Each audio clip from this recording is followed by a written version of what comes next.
Ladies and gentlemen, it's time to have ourselves a wall of death, a circle pit, an epic mosh pit, a way to make Alan Moore shit out his entire 401k. Because I, SuperCliff, am pleased to bring you DC's Death Metal, issue number 2, written by the majestic Scott Snyder, with the art drawn by Greg Italian Stallion Capullo. And the comic opens up with a voiceover from Sergeant Rock, who's asking us, the reader, if we're ready to charge deep into the hellish pits of war, which is meta for saying, hey reader, you ready for this shit? Death Metal issue 2? And whilst this is being said, we witness a lizard slithering throughout the blades of grass. Except it's not a lizard, but Bat Adam, who radios over to Castle Bat, promising to whomever is now in charge that he plans to locate the fugitives, and he doesn't because he's dead.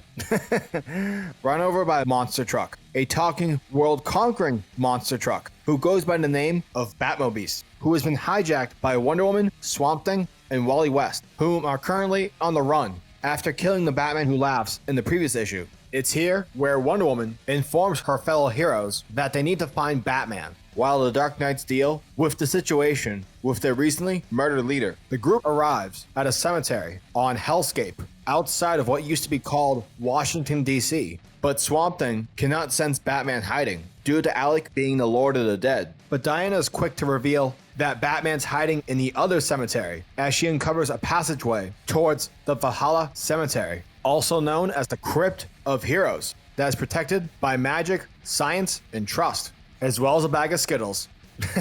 But I digress. The Crypt of Heroes is also protected by a rotating roster of trusted custodians, making it extra safe. Suddenly, as the group takes an elevator to head down deeper into the crypt, they are attacked by a green energy construct of a Cerberus. Wonder Woman handles the situation by telling it to stand down. Wonder Woman also provides the password to enter, which is revealed to be the name Moncol. And hot diggity dog, we are shown that the custodians are the surviving members from the Justice Society of America, which include Alan Scott's Green Lantern, Jay Garrick's The Flash, Dr. Fate, and Wildcat. And wow, are these dudes old? And as everyone is hugging and welcoming back old friends, Diana asks Alan Scott if Batman is here. Alan tells her yes, but is asked to not be disturbed, for he is busy conscripting an army with the help of Jonah Hex. Batman is pissed at Wonder Woman because since she killed the Batman Who Laughs, his followers are now attempting to revive him into something much more powerful. Fed up, Batman decides that it's time to strike at Castle Bat so they can forge a new world in the dark and save those he can. Wonder Woman corrects Batman's ruthlessness, wondering on what the hell happened to him. What happened to the hero within him? It's here where Batman begins to break down. He tells Diana that her plan of attack is something in which Batman executed prior during the previous event, that being during Dark Knight's Metal, where he decided to go after the 10th metal, and from there to the Forge of Worlds. And as a result, the Source Wall broke, releasing Perpetua,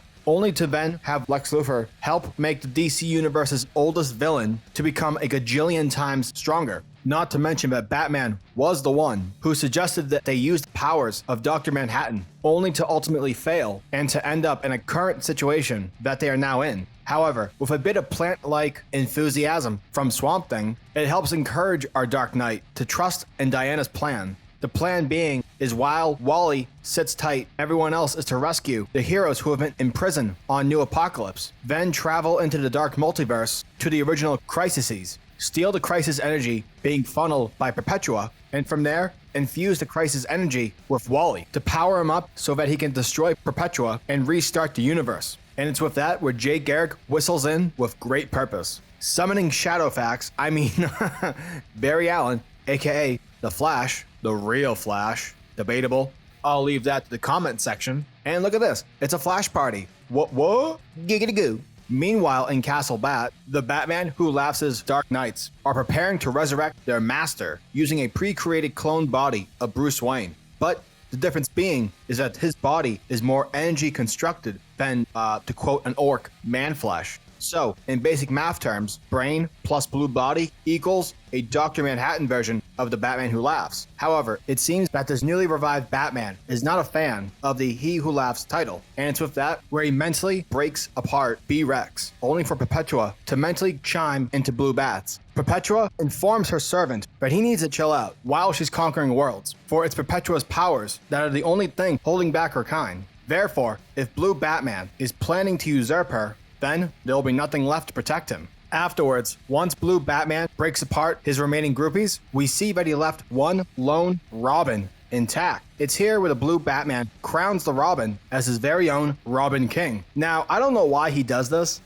Maybe because also Robin King is a dimwit and everyone else was a bit maybe too ambitious. Like B-Rex was an asshole, to be fair. Also, the name Robin King, yeah, that shit's gonna sell. And it's here, for He Who Laughs is no more. For instead, the villain shall don the name The Darkest Night, which is the dumbest name, but I digress. Elsewhere, we pick back up with our heroes in the Arkham Wastelands, who are all racing towards a hidden bunker. And after Harley Quinn's pet hyena devours a guard, it's here where Batman explains that after the original Dark Knight's Metal event, he had robotic versions based off the original Dark Knights created by Toyman, for if when there were to be another incursion. Diana remembers the last time something like this came into play. For you see, back during Dark Knight's Metal issue 1, the Toyman constructed Batman and the Justice League robots which could combine together into a super robot, like those Mighty Morphin Power Rangers. And basically, it suggested that that same thing can happen here, except the Dark Knight's robots don't just combine into a super robot, they combine into a super Trinity robotic spaceship, which is what we're seeing lifting off at the moment, which is taking our heroes to New Apocalypse.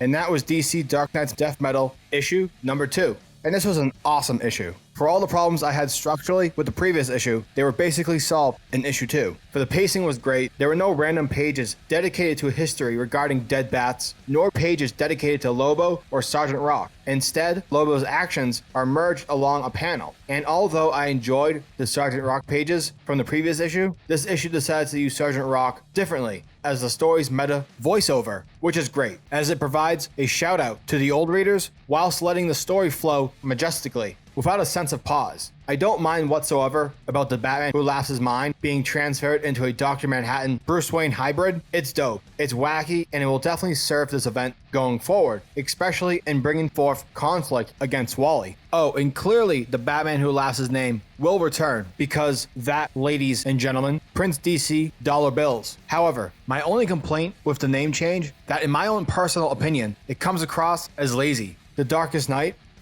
I'd rather call it Batman, first of his name, Lord and King of the Andals, Protector of the Gore, and so on and so forth. Or hell, call him Blue Batman. Have Eiffel 65 playing in the background. Overall, I found myself, surprisingly, much more entertained than I did with issue 1. Therefore, I'm pumped for issue 3. DC Dark Knight's Death Metal issue 2 gets a 9 out of 10.